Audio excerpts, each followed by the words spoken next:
Welcome to Osiris, the first mummy.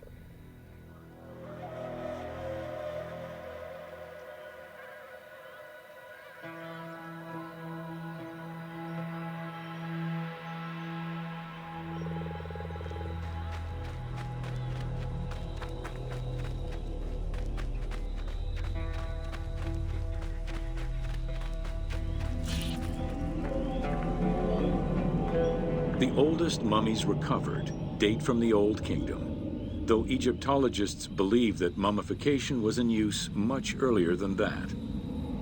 At first, the body was mummified through environmental desiccation, by leveraging the dryness of the environment and the heat of the climate. Early experimentations in mummification were conducted with the use of resin made from tree sap. Strips of linen were only used on some superficial parts of the epidermis of the hands or jaw.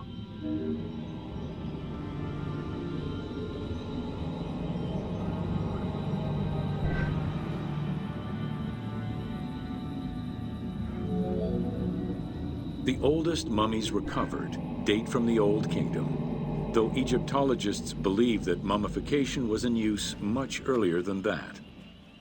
At first, ideologically, the will to preserve the body is not explained in any way until 3600 BCE.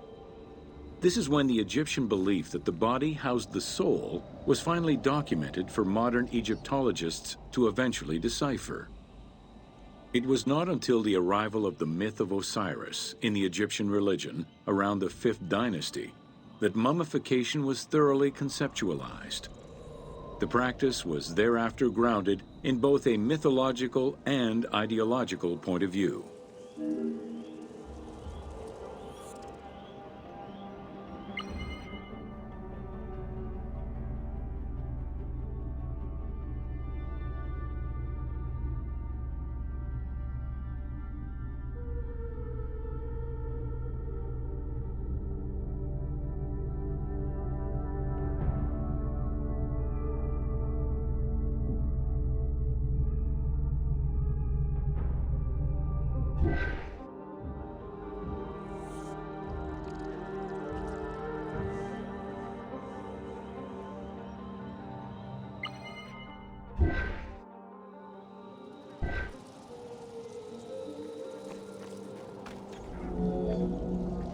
Osiris was mainly known as the god of the dead and the god of resurrection.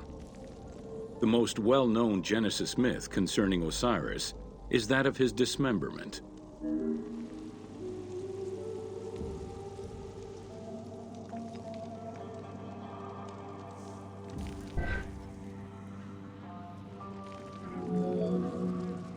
It is Plutarch who gives the most simplified and complete summary of the story. Within Egyptian mythology, Osiris represented the first king to rule Egypt. Jealous of his power, his brother Seth attempted to usurp his throne. After several unsuccessful attempts, Seth succeeded in killing his brother by dismembering him and scattering the pieces of his body all over Egypt. Isis, the great of magic, traveled all over Egypt in search of the pieces of her husband's body. After a long search, she recovered all the pieces save for his manhood, as it was eaten by a fish.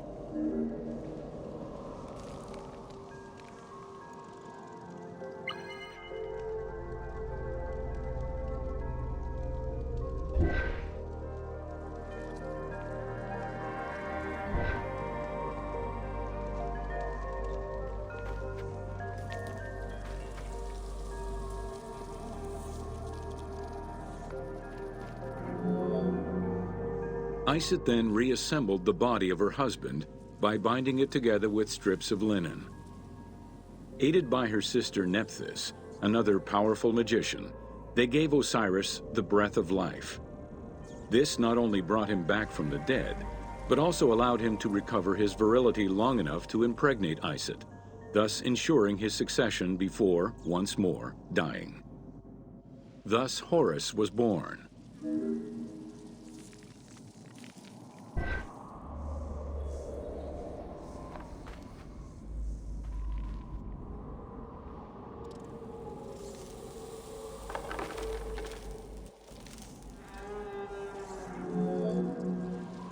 The ritual used to bring Osiris back to life essentially depicts how he became the first mummy.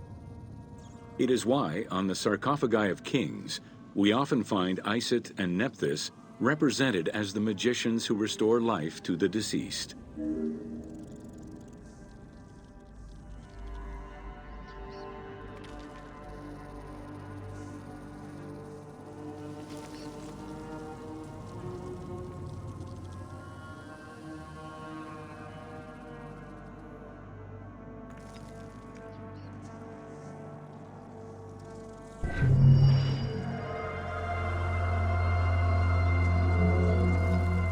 The ritual used to bring Osiris back to life essentially depicts how he became the first mummy. It is why, on the sarcophagi of kings, we often find Isis and Nephthys represented as the magicians who restore life to the deceased.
Welcome to Mummies of Ancient Egypt.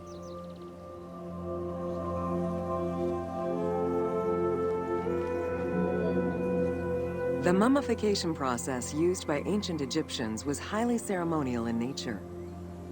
The different types of mummification took into account the social level and richness of the deceased and even included animals. The most expensive was that reserved for the pharaoh and the royal family, as well as some of the wealthiest members of the court.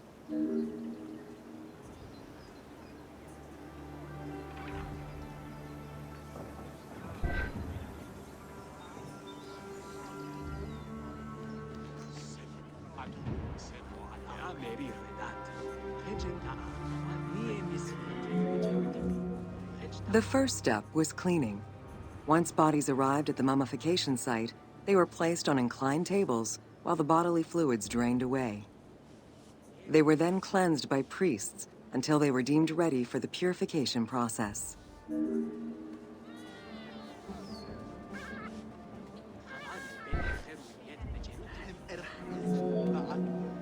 The purification of the body began with a libation from sacred water. The priest then fumigated the body with terebinth resin. After the ritual cleansing, priests used oils, spices, and all kinds of essences to further purify the body of the deceased. Finally, all body hair was meticulously removed.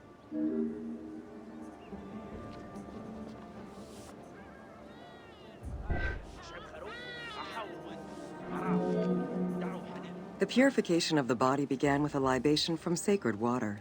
The priest then fumigated the body with terebinth resin. After the ritual cleansing, priests used oils, spices, and all kinds of essences to further purify the body of the deceased. Finally, all body hair was meticulously removed.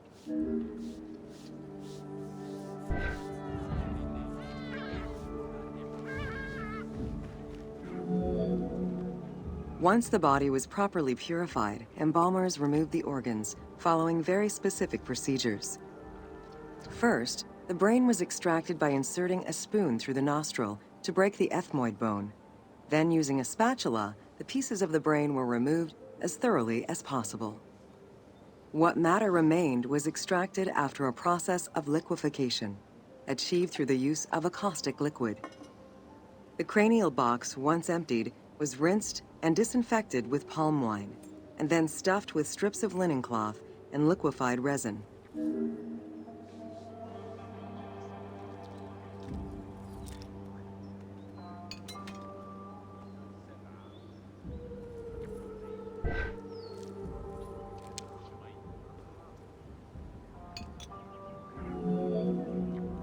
After taking care of the brain, embalmers made an incision on the left flank and carefully set aside the viscera. The inside of the body was also rinsed with palm wine. Then the embalmers filled the belly with pure myrrh, cinnamon, and other perfumes and sewed it shut. The removed viscera were washed in palm wine and packed in crushed herbs before being placed in canopic jars.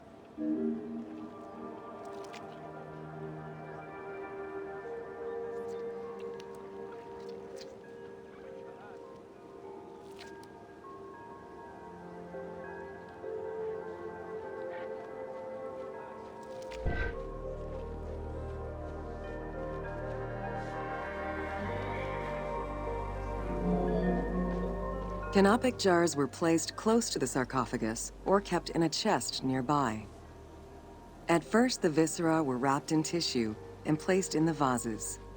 As the ritual requirements became more elaborate, ointments, spices, and even water and natron were added to the process.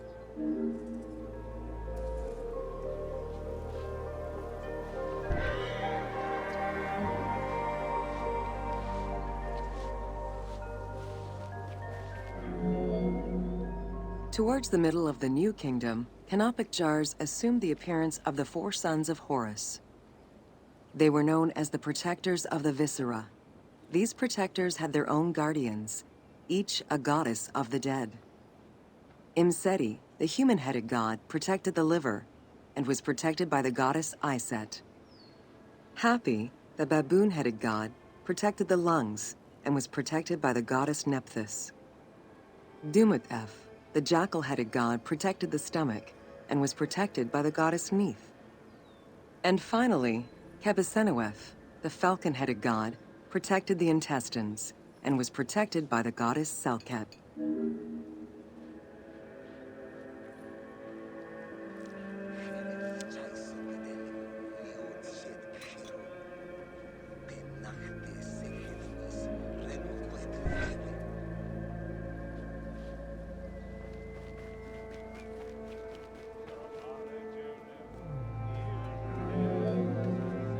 Natron is a naturally occurring mineral found in evaporite. These sedimentary rocks are made up of mineral salts and were generally mined from lake beds in Egypt.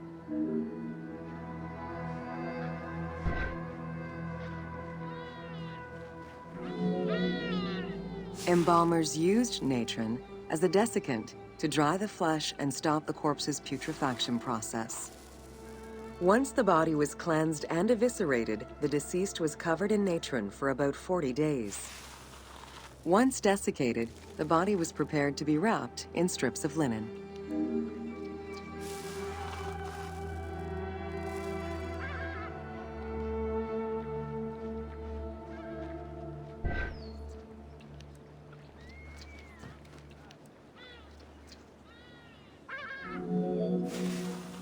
Natron is a naturally occurring mineral found in evaporite. These sedimentary rocks are made up of mineral salts and were generally mined from lake beds in Egypt.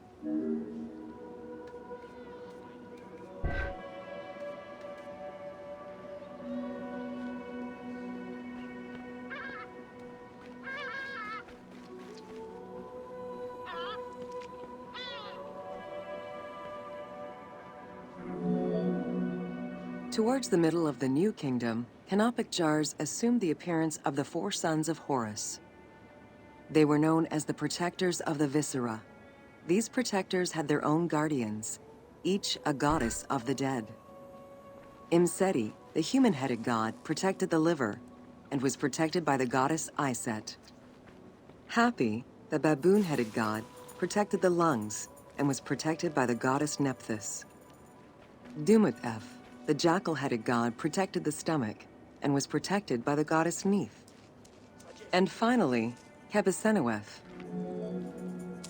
Once the body was fully desiccated by the natron treatment, embalmers oiled, painted, and sometimes even added hair extensions or a wig. They often used a henna-based antiseptic preparation to give the body a more colorful and lively appearance while preparing it to resist molds and fungi.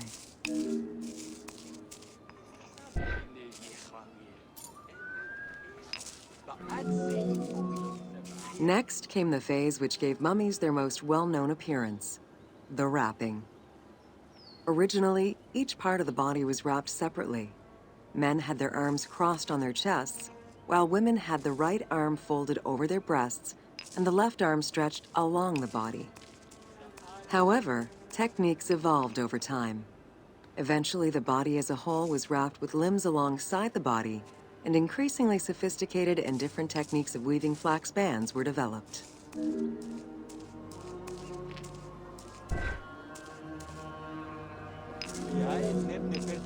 In addition to the jewelry and amulets arranged on the skin of the deceased, amulets were also carefully inserted into the weaving of the linen strips.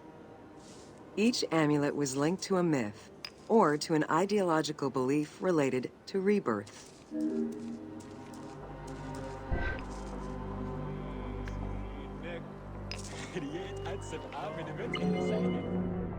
Masks were an important part of a mummy's finery. Early wooden funeral coverings were very expensive, however, and soon replaced by masks created through a technique known as cartonnage. Masks fashioned with this method were created by laying several layers of linen or papyrus pulp on a base made of mud or straw. Cartonnage was used for more than funerary masks. Ornaments and the animal coffins of the late period were also made in such a fashion.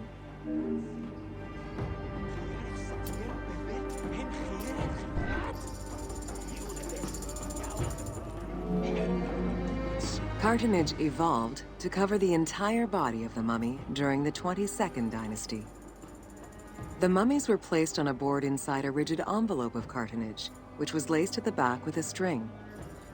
Extremely cost-effective and visually pleasing, this technique was very popular through all layers of the society.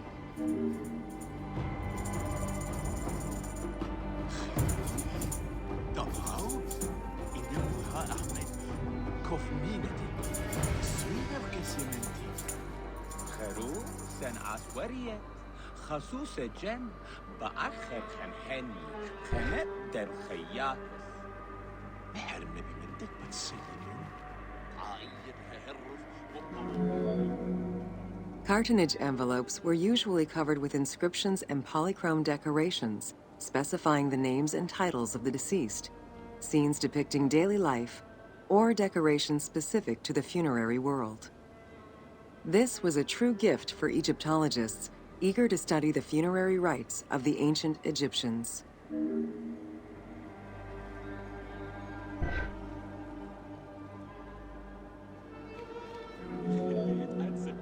Once the mummy was properly wrapped and adorned, the embalmers proceeded with the ceremony of the opening of the mouth.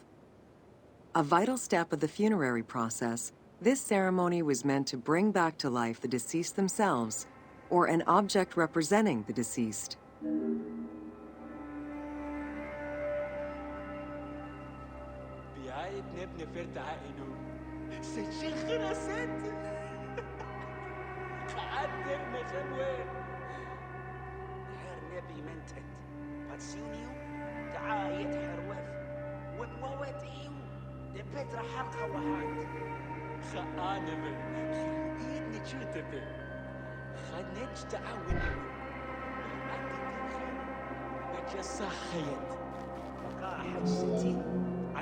There were no less than 75 different stages for the opening of the mouth. It required the application of the same oils, ointments, spices, and perfumes used during the mummification process. Makeup was sometimes part of the process as well.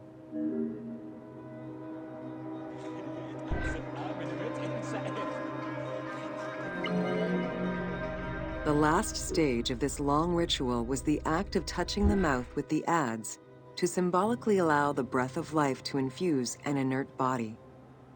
Its performance was reserved for a very specific set of people: priests who wore the mask of the god Anubis, a close relative of the family, or by the heir to the throne.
Welcome to The Importance of Mummies.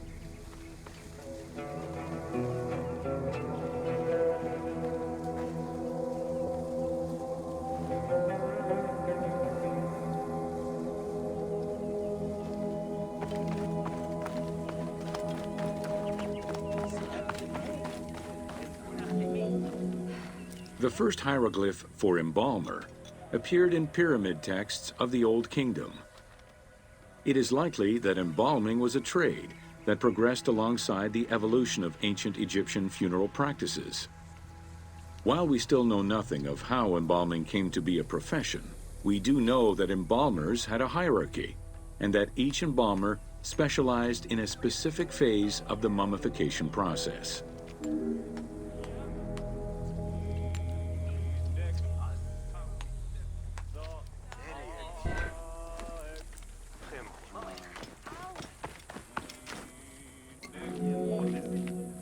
The mummification techniques were jealously guarded by embalmers from generation to generation. Despite their efforts, Herodotus and Diodorus discovered their methods in late antiquity, but historians were skeptical about the validity of the texts. It remained a mystery until two teams of modern medical legal scientists confirmed the process in 1994 and again in 2011.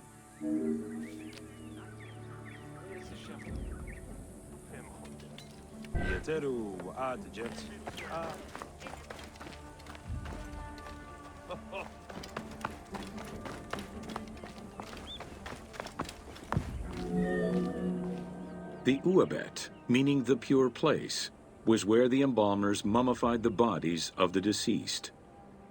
Until the end of the Middle Kingdom, it was located in tents at the edges of the city due to the smell of decomposition.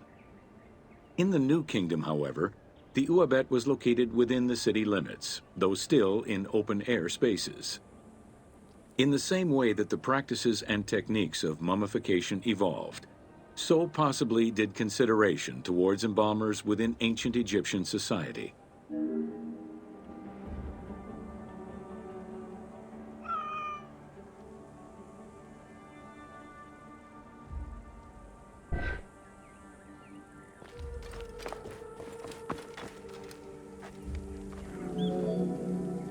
The pharaoh had access to the most elaborate of mummification rituals.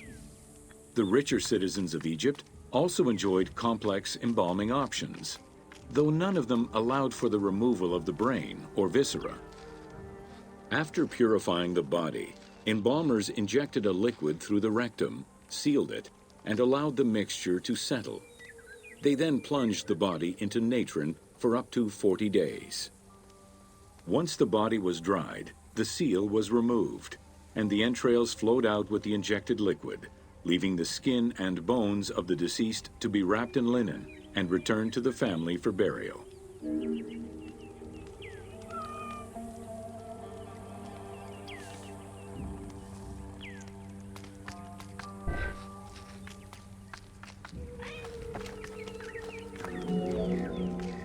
The least costly embalming option was for the embalmers to simply inject a product called surmaya and immerse the body in the natron for up to 40 days before handing it over to the family. For all those who could not afford any embalming process, desert burials offered a pauper's alternative to preserve the bodies of the dead.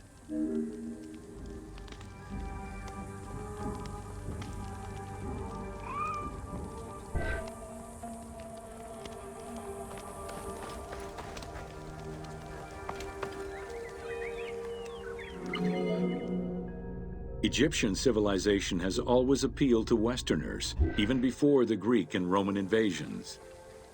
As early as the Middle Ages, mummies discovered by travelers were often sent back to Europe.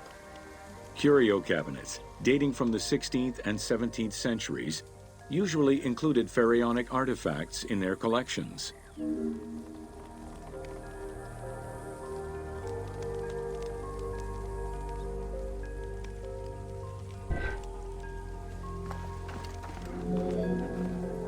The Egyptomania phenomenon was heralded by Napoleon Bonaparte's Egyptian campaign, which lasted from 1798 to 1802. The following years were marked by a resurgence of interest from rich enthusiasts and scholars who exposed Egypt to the general populace. Many research societies focusing on Egyptology were founded during those years.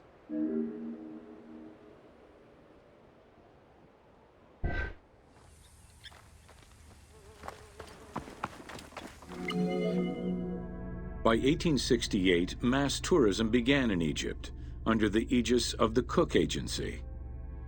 The rich would indulge in leisure trips to Egypt and bring back mummies. Upon their return, they would organize evenings that consisted of unpacking mummies and removing strips of linen and amulets layer by layer. These were considered the shining cultural events of the season. The Egyptian collections of many a museum were founded as a consequence of this mass pillaging.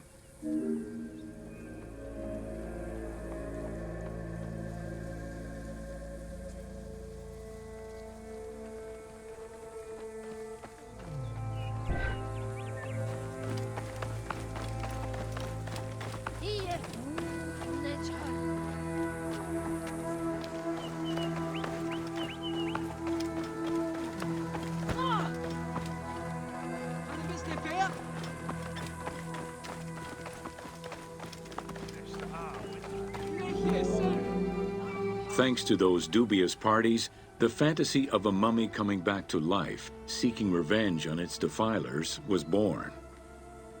The mummy malediction myth has remained steady in popular culture ever since, particularly in written media and cinema.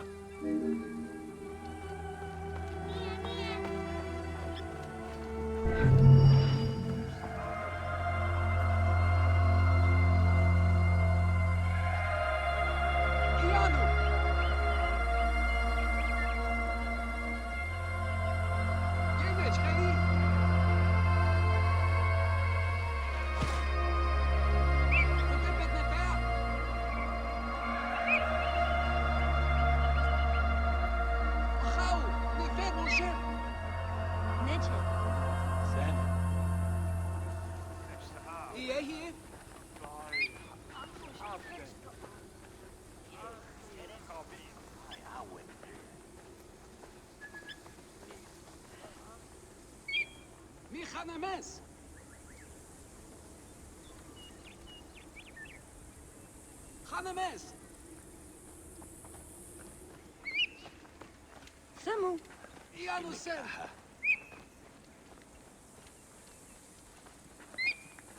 Mi Hanames!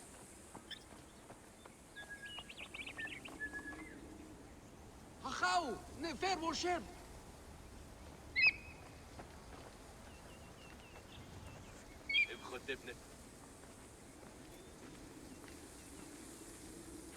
Yehye sen!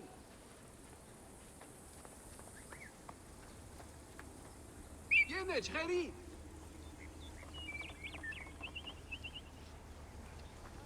Hanames! Hier. Ianu!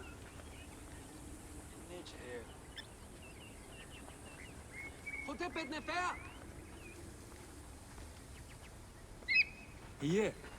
Enekaha.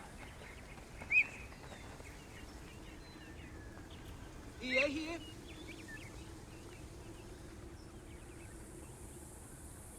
Ianusen!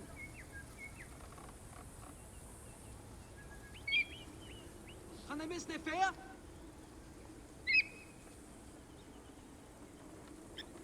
Ianusen!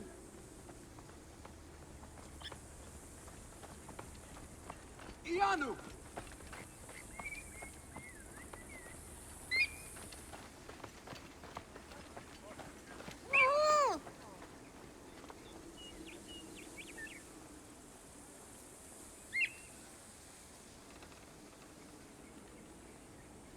Hanames!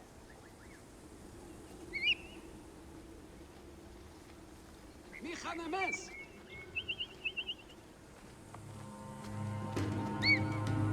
Yehye!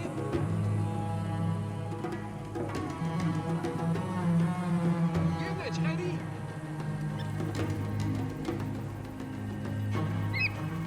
Hotepet Nefer!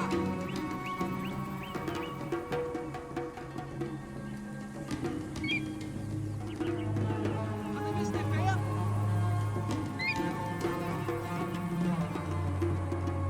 Achau! Nefer Moshem!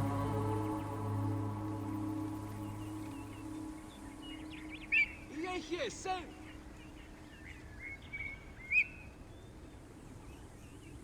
Ianusen!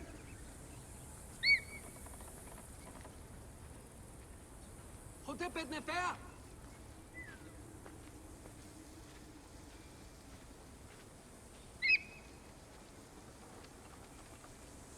Hanames!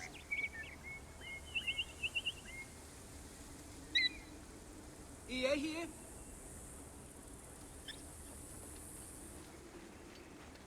Ianu!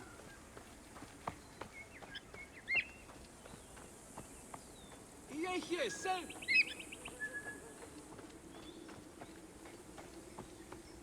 Hachau! Nefer Moshem!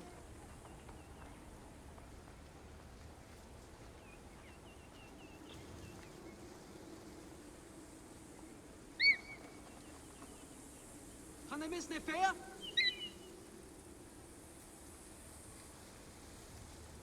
Yenech Heri!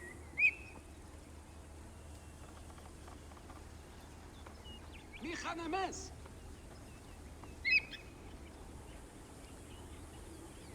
Ianu!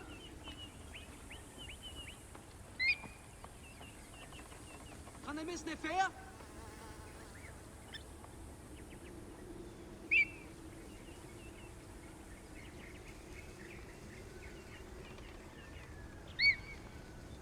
Yenech Heri!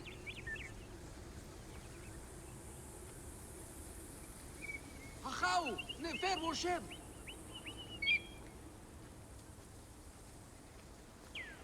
Hanames!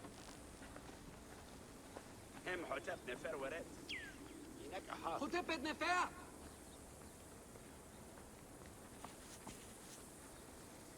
Yehye sen!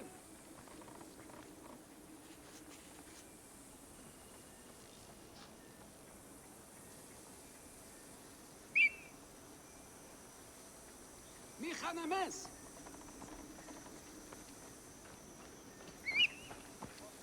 Ianusen!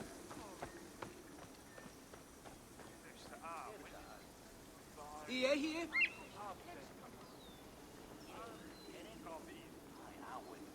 Hanames Nefer?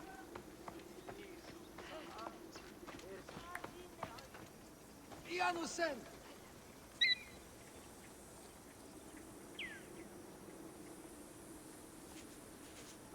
Achau! Nefer Moshem!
Γονέων πάση και λεύσματον του. Welcome to Amulets and Rituals.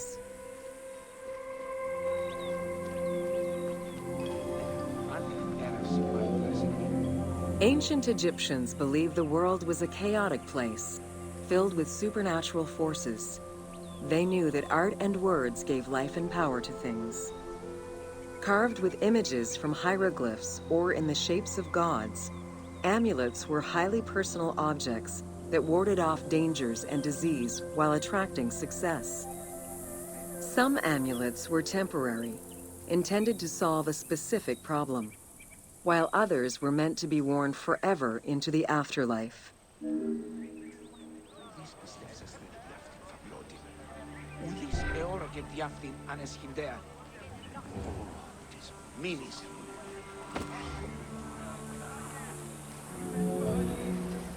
Priests would infuse amulets with magical energy during religious ceremonies, imbuing them with protective magic to safeguard against supernatural powers. The wealthiest of Egyptians could obtain a divinely ordained pendant in which was hidden a magic formula inscribed on a piece of papyrus. It would act as a unique spell tailored to the owner. Ουδής πιστεύσε στην αυτήν φαυλώτη. Ουδής εώρακε διάφθην ανεσχυντέα. Religion was so important to ancient Egyptians that it permeated every aspect of their daily lives. Since water was the source of life and had the symbolism of purifying the body and the soul, all daily routines began with ablutions. Personal prayers to the gods were sometimes written or spoken, with family prayers passed down through generations.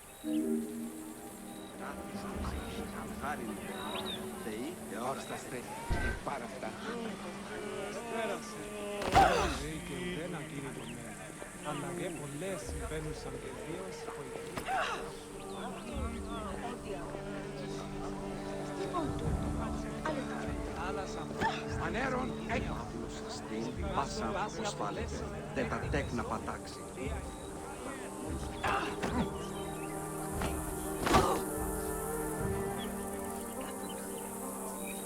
Πολύ λέτε! Ιεροσκόπος για την οικάφτην αφικνέονται. Είναι θυσιέσον πράξεσιν. Αναγνώ.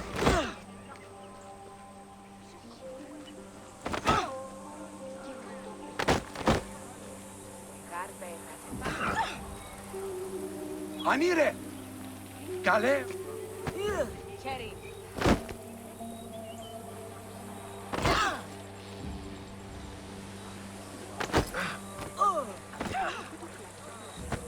Πολύ λέτε!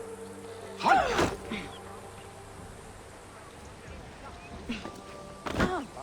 Μάλα, η χέρα αυτά. Τα τέκνα...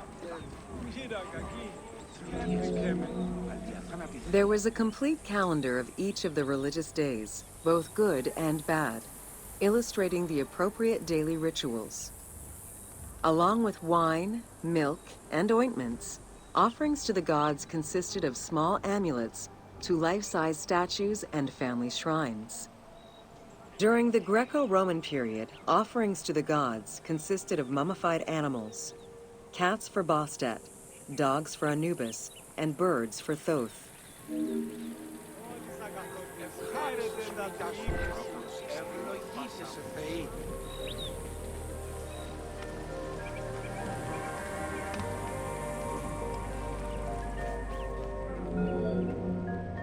Deemed messengers of the gods, oracles offered guidance and judgment for all Egyptians, regardless of status. Crucial advice was offered on everything from day-to-day farming management to a pharaoh's decision on whether to start a war. Oracles were often used to decide legal issues. If the accused refused the judgment of the god, another god could be consulted in hopes of a more favorable reply.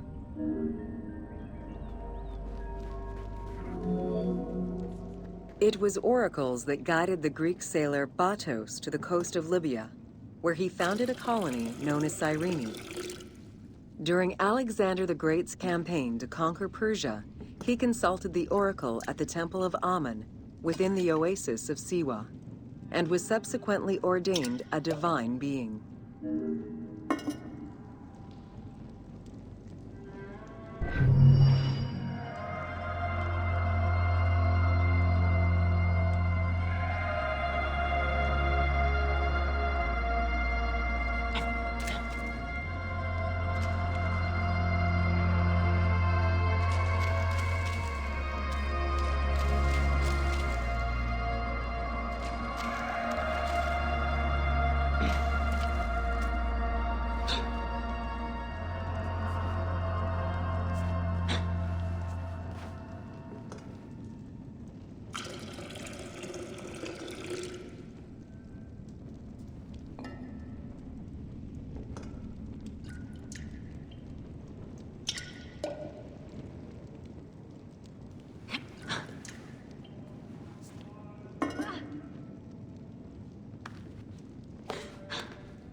Welcome to Ancient Egyptian Medicine. Evidence of advanced medical procedures have been found on mummies, and ancient Egyptians left detailed medical writings from diagnosis to follow-up treatment. One of the oldest known surgical studies is the Edwin Smith Papyrus. It's one of the first documents in history that notes an association between the integrity of the brain and cognitive functions, including cases of ocular complications and paralysis following head trauma. Vinegar-treated marble stone from Memphis was used as an anesthetic.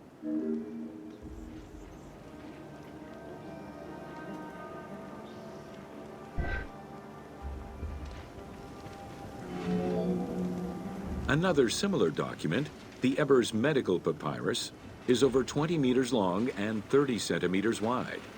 It details treatments of 48 surgical cases and contains 877 paragraphs describing various diseases.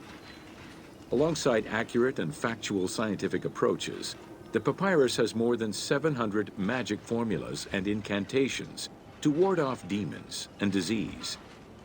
This demonstrates how ancient Egyptians believed in a harmonious balance between religion and science.